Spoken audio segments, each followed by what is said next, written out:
सबसे पहले आपको इस्लामाबाद बराह रास्त लिए चलते हैं, जहां पर मुस्लिम लीग नून के रहनुमा अतातार मीडिया से गुफ्तगू कर रहे हैं। मैं सवाल यहाँ पे ये रखना चाहता हूँ कि कायद आज़म बिज़नेस पार्क जिसका कल इफ्तिताह किया गया और जिस हवाले से नाम नहाद वज़ीर आज़म ने बुज़दार साहब की प्लानिंग और उनकी काविश को सराहा और बाकायदा इशारा करके कहा कि इसकी लोकेशन आपने बहुत अच्छी सिलेक्ट की है, ये मैं देख रहा हूँ, ये मोटरवे के करीब है, आपने इसकी लोकेशन बहुत अच्छी सिलेक्ट की है। तो मैं बताना ये चाहता हूँ कि इसकी लोकेशन 2014 में मियाँ मोहम्मद शहबाज शरीफ साहब ने बाकायदा सरकारी महकमों की फ़ीज़िबिलिटी और इंडस्ट्रियल जोन की डेवलपमेंट का पोटेंशियल देखते हुए इसकी लोकेशन को फाइनलाइज़ किया था। एक तो ये लोकेशन मियाँ शहबाज शरीफ साहब ने फ़ाइनल की, उसके बाद इस प्रोजेक्ट की बाकायदा कवायद व ज़वाबित के मुताबिक टेंडरिंग की गई। टेंडरिंग के नतीजे में एक चीनी कंपनी ने इस प्रोजेक्ट पे काम किया, इसको बाकायदा प्लानिंग मिनिस्ट्री से अप्रूव करवाया गया। लैंड रेवेन्यू एक्ट, जो पंजाब का लैंड रेवेन्यू एक्ट है, उसके सेक्शन 4 के तहत वहाँ पे लैंड एक्विजिशन की गई और उस लैंड एक्विजिशन को प्लानिंग मिनिस्ट्री की प्रोविंशियल डेवलपमेंट वर्किंग पार्टी ने अप्रूव किया। 3.3 अरब की लागत से 1400 एकड़ ज़मीन वहाँ पे एक्वायर की गई। एक्वायर करने के बाद मियाँ शहबाज शरीफ साहब ने 2014 से लेके 2018 तक इस प्रोजेक्ट की मुतअद्दिद मीटिंग्स की और इलेक्शन से एक माह पहले इस पर 70% काम मुकम्मल हो चुका था। कायद आज़म अपैरल पार्क को जाने वाली सड़कों पर भी काम मुकम्मल है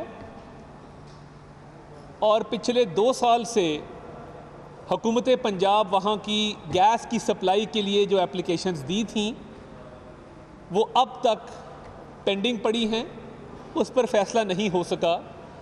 कल एक ढोंग रचाया गया,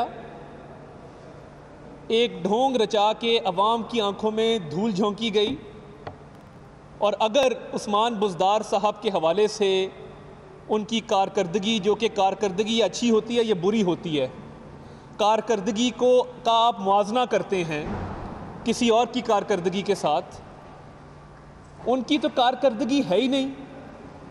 अच्छी बुरी तो वो होती है जो चीज़ मौजूद हो, जो चीज़ सिरे से मौजूद नहीं है उसका अच्छा या बुरा होने का क्या जवाज़ है।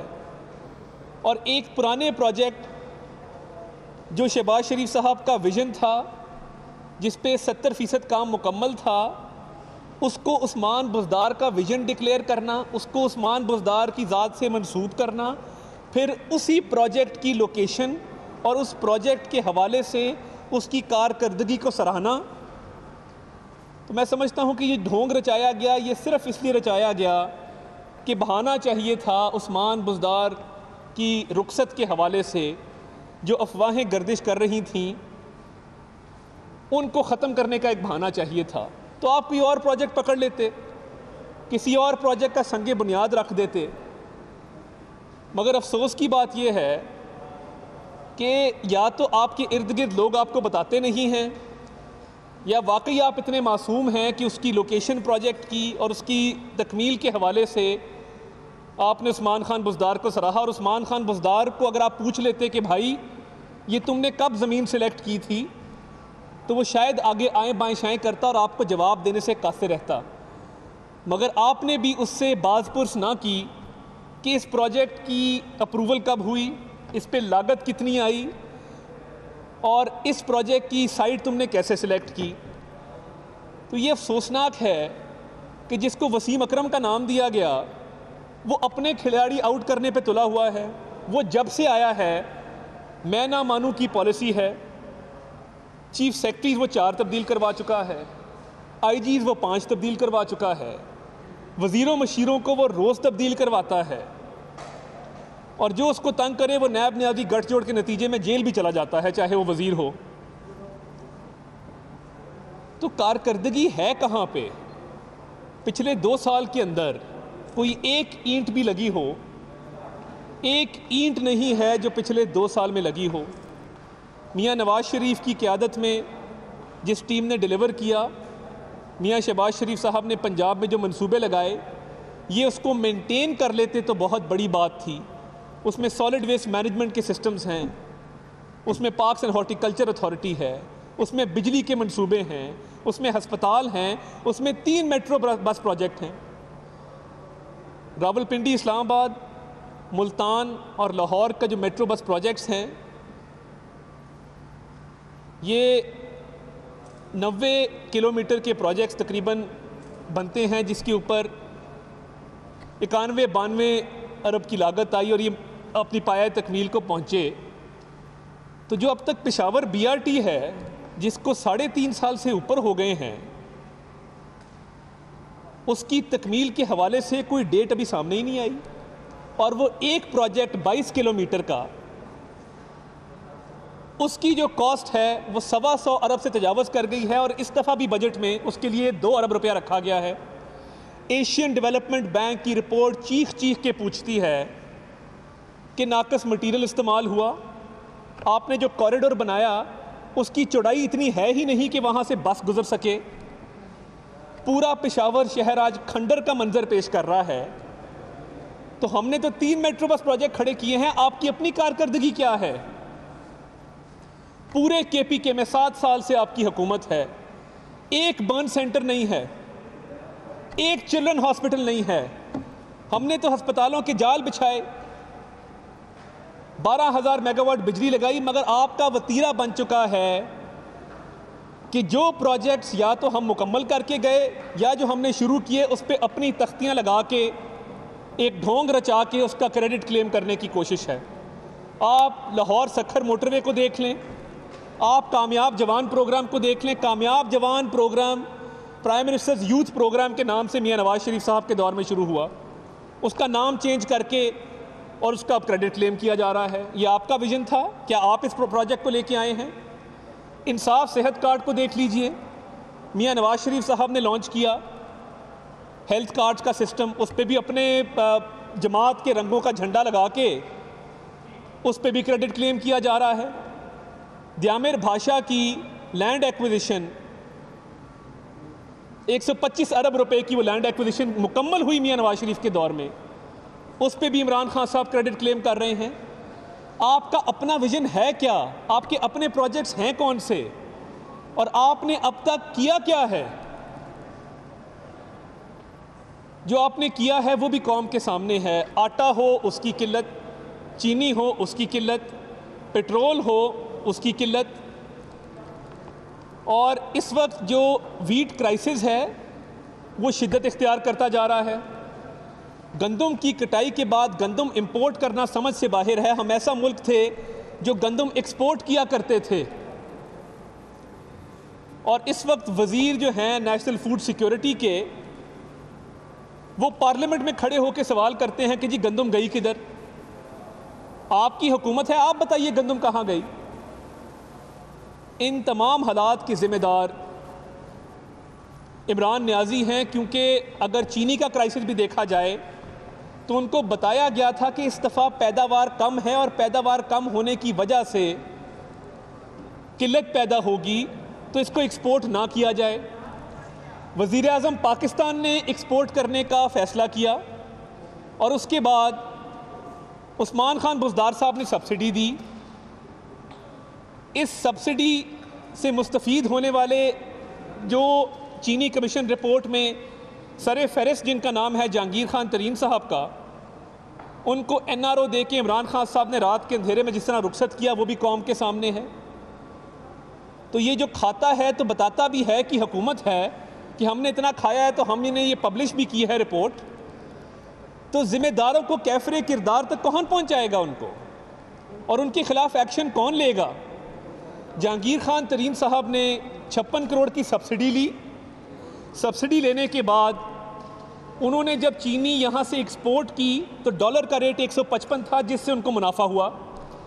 और जब एक्सपोर्ट करने के बाद लोकल मार्केट में किल्लत पैदा हुई तो यहाँ चीनी 85 रुपये से 90 रुपये तक मिलती रही, उससे फ़ायदा उठाया।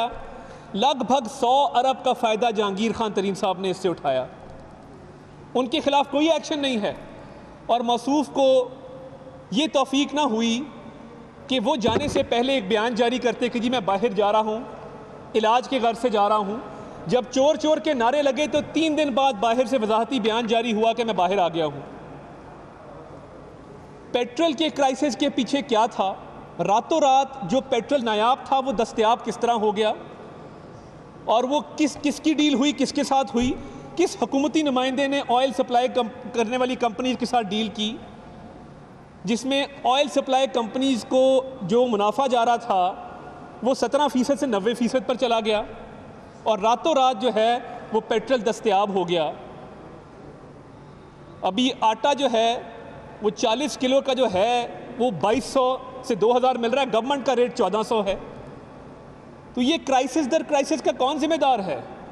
इसके जिम्मेदार वो लोग हैं जो आपकी काबीना में बैठे हैं, जो आपके दोस्त हैं, जो आपसे फ़ायदा उठाते हैं। ये वो लोग हैं जो आपने कहा था कि बाहर से नौकरियां लेने आएंगे तो वो आ गए हैं। आपने कहा था कि पाकिस्तान आएंगे लोग नौकरियां लेने, तो वो आए भी हैं। आपने गवर्नर स्टेट बैंक भी लगाया है, आपने स्पेशल असिस्टेंट भी लगाया है, आपने मशीर भी लगाया है, आपकी काबीना में बैठे हैं। जिस शख्स ने दोहरी शरीयत ली है उसने उस मुल्क की हुकूमत के साथ, उस मुल्क के साथ वफादारी का हल्फ उठाया है, और जिन्होंने नहीं ली, जिनके पास परमानेंट रेजिडेंसी है यानी मुस्तकिल रिहाइश, किसी भी मुल्क की शहरियत लेने के लिए डायरेक्ट शहरियत नहीं मिला करती। सबसे पहले आप वहाँ की मुस्तकिल शहरियत के कवायद और ज़वाबित के मुताबिक जो रिक्वायरमेंट्स होती हैं वो आप पूरी करते हैं, तब जाके आपको उस मुल्क का मुस्तकिल शहरी कहलाने का हक हासिल होता है, और आपको मुस्तकिल शहरियत, जिसको परमानेंट रेजिडेंसी कहते हैं, वो दी जाती है। अब जो काबीना में लोग बैठे हैं, कुछ कह रहे हैं जी हमारे पास शहरियत नहीं है, हम वहाँ के मुस्तकिल शहरी हैं, परमानेंट रेजिडेंट हैं। तो भाई मेरे आईडी कार्ड के ऊपर तो मेरा मुस्तकिल पता लाहौर का है, मेरा मुस्तकिल पता पाकिस्तान का है। अगर आपका मुस्तकिल पता लॉस एंजलिस का है या टोरंटो का है तो मुस्तकिल पता तो फिर मुस्तकिल पता होता है, आपकी जगह जो है रिहाइश की वो बाहर है, और आप जब चाहें शहरियत ले सकते हैं। आप शहरियत ना भी लें, आपको परमानेंट रेजिडेंसी कार्ड पे वीज़े की ज़रूरत नहीं है, आप मुस्तकिल रहायशी हैं। तो क्या ये मफादात का तसादुम नहीं है? क्या इसको कॉन्फ्लिक्ट ऑफ इंटरेस्ट नहीं कहा जा सकता? इमरान खान साहब के बयानात ऑन रिकॉर्ड मौजूद हैं, जिसके अंदर उन्होंने दोहरी शरीयत रखने वाले अशखास की हुकूमत में शमूलियत के हवाले से शदीद तनकीद की थी, और उन्होंने कहा था कि ये लूट मार का बायस बनता है कि जब कोई दोहरी शरीयत रखने वाला शख्स जो है वो काबीना में बैठता है। तो हम तो ये मुतालबा करना चाहते हैं कि दोहरी शरीयत रखने वाले और परमानेंट रेजिडेंसी होल्डर से ना सिर्फ इस्तीफ़ा लिया जाए, बल्कि इनका नाम ECL में डाला जाए। इधर जो भी वो फैसले करते हैं, कल को अगर वो वीज़े की तो ज़रूरत है नहीं, वो किसी और मुल्क भाग जाएं, उसका कौन ज़िम्मेदार है? जिस तरह जहांगीर खान तरीन साहब को ना वज़ारत दाखिला ने पूछा,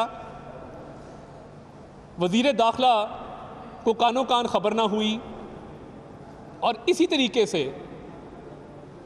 उनका नाम ECL में बिल्कुल नहीं डाला गया। तो ये जो दोहरी शहरियत के हामिल अशखास हैं, या जिनके पास मुस्तकिल रिहाइश किसी बाहर के मुल्क की है, इनका नाम ECL में डाला जाना चाहिए, और ये पाकिस्तान से बाहर जाएं तो इजाज़त लेके जाएं। यहाँ कोई फ़ैसला करके और यहाँ पे लूट खसूट का बाज़ार गर्म करके आप बाहर रुखसत हो जाएं, तो ज़िम्मेदार कौन होगा? इमरान खान नियाज़ी साहब ने तो जहांगीर खान तरीन साहब को भी नहीं रोका, उनसे बाज़पुरस नहीं की कि आपका नाम सरे फहरिस्त है चीनी की इंक्वायरी रिपोर्ट के अंदर, तो आप बाहर कहाँ जा रहे हैं? क्या ये बात मानने में आती है कि जहांगीर खान तरीन साहब के रुखसत होने का इमरान खान साहब को ना पता हो? सुप्रीम कोर्ट से नाहल शख्स को काबीना की मीटिंग्स में बिठाया गया, एग्रीकल्चरल पॉलिसी बनवाई गई उनसे, अहम तरीन फ़ैसले उनसे करवाए गए। तो अब ये जो दोहरी शहरियत के हामिल अशख़ास हैं और परमानेंट रेजिडेंसी होल्डर्स हैं, इनके एक्शंस का कौन जिम्मेदार होगा और इनसे बाज़पुर्स कौन करेगा? तो मैं समझता हूँ कि ये ना सिर्फ इस मुल्क के मफाद के ख़िलाफ़ है, बल्कि एहतसाब के हवाले से इन लोगों पे कोई चेक एंड बैलेंस नहीं है। जुल्फ़ी बुखारी साहब पे नैब की इंक्वायरी खोली गई। इस्लामाबाद हाई कोर्ट के अंदर नैब के प्रोसिक्यूटर इमरान शफीक ने कहा कि हमने कॉल अप नोटिस भेजे हैं, वो पेश नहीं होते, हमने सवालात भेजे हैं, उसका जवाब नहीं आता। ये इस्लामाबाद हाई कोर्ट में नैब के प्रोसिक्यूटर ने बयान दिया। उनका नाम ECL से भी निकला, इमरान नियाज़ी की ईमा पे, और उनको उसके बाद उनकी इंक्वायरी चेयरमैन नैब ने बग़ैर बुलाए, बग़ैर जवाब लिए वो बंद कर दी गई। कभी कोई इन्वेस्टिगेशन शवाहिद के बग़ैर भी बंद की गई है। जितने केस बने मियाँ नवाज़ शरीफ साहब पे, शहबाज शरीफ साहब पे, एहसन इकबाल साहब पे, शाहिद खाकान साहब पे, ख्वाजा आसिफ साहब पे, ख्वाजा साद रफ़ीक साहब पे, जिन लोगों को गिरफ़्तार किया गया, ये कह के गिरफ़्तार किया गया कि अगर ये गिरफ़्तार ना हुए, और ये मैंने अरेस्ट वारंट ख़ुद देखे हैं, कि अगर ये गिरफ़्तार ना हुए तो ये शवाहिद मिटा देंगे, ये सबूतों को तबाह कर देंगे। भाई हम तो अपोजिशन में हैं, आपके साथ जो लोग शामिल हैं, आपकी जमात में, काबीना में बैठे हैं, क्या वो ये सकत रखते हैं कि सबूत मिटाएं, या हम ये सकत रखते हैं कि सबूत मिटाएं? मुअव्विन खुसूसी बराए कौमी सलामती मोईद यूसुफ ने अपने असासों और शहरियत से मुतालिक वजाहत दी है कि उनके पास पाकिस्तान के अलावा किसी और मुल्क की शहरियत नहीं है। एक बयान में मोईद यूसुफ ने कहा कि उनके खिलाफ अफवाहें फैलाई जा रही हैं। उनके या उनके अहले खाना के पास पाकिस्तान के अलावा किसी मुल्क में कोई जायदाद नहीं है। मुअव्विन खुसूसी शहबाज गिल भी कहते हैं कि वो सिर्फ पाकिस्तानी शहरी हैं, उनके पास किसी और मुल्क की शहरियत है और ना ही पासपोर्ट। काबीना डिवीज़न की तरफ से जारी की गई तफसील के मुताबिक शहबाज गिल अमरीकी ग्रीन कार्ड होल्डर हैं।